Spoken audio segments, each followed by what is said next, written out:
اعوذ باللہ من الشیطان الرجیم بسم اللہ الرحمن الرحیم و داخلہ اور داخلہ داخل ہوئے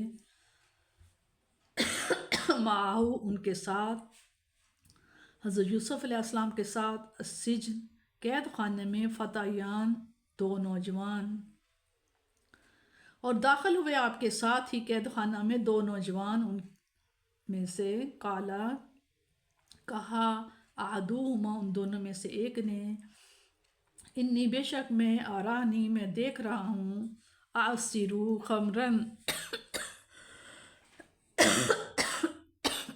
معذرت کہ میں نے اپنے آپ کو دیکھا ہے کہ میں اعصر خمرن خمر شراب اعصر نچوڑ رہا ہوں۔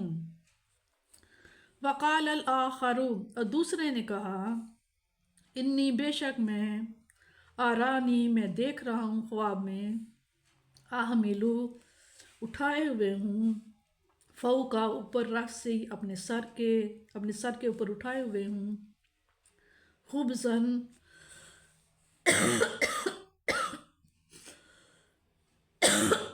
کچھ روٹیاں تاکلو کھا رہے ہیں طیرا پرندے منہو اس میں سے۔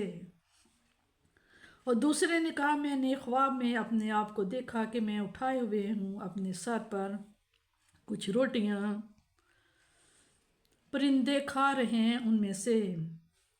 نبئنا ہمیں انباء کیجئے، بتائیے، بتاویلہ اس کی کوئی تعبیر۔ انا بے شک نا ہم را دیکھ رہے ہیں کا آپ کو من المحسنین آپ کو نیکوکاروں میں سے ہم آپ کو دیکھ رہے ہیں یا آپ نیک ہیں۔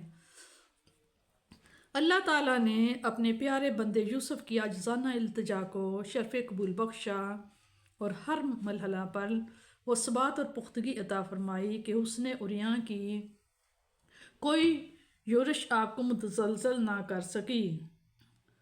اتفاق سے اسی زمانے میں شاہ مصر اپنے دو ملازموں میں سے ناراض ہو گیا اور انہیں جیل بھجوا دیا۔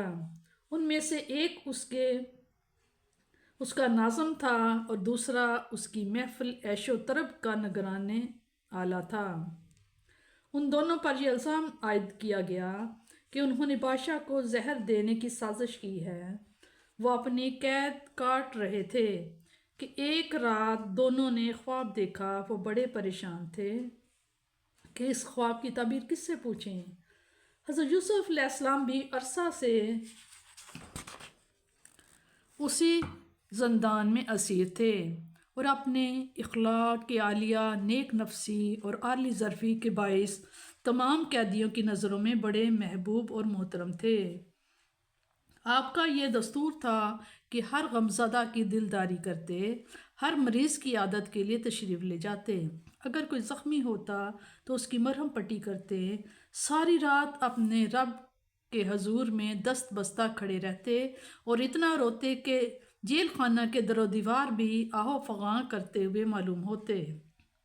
چنانچہ اپنے خواب کی تعبیر پوچھنے کے لیے وہ بھی آپ کی خدمت میں حاضر ہوئے اور یہ بھی بتا دیا کہ ہم اس لیے آپ کے پاس آئے ہیں کہ ہم آپ کو محسن سمجھتے ہیں۔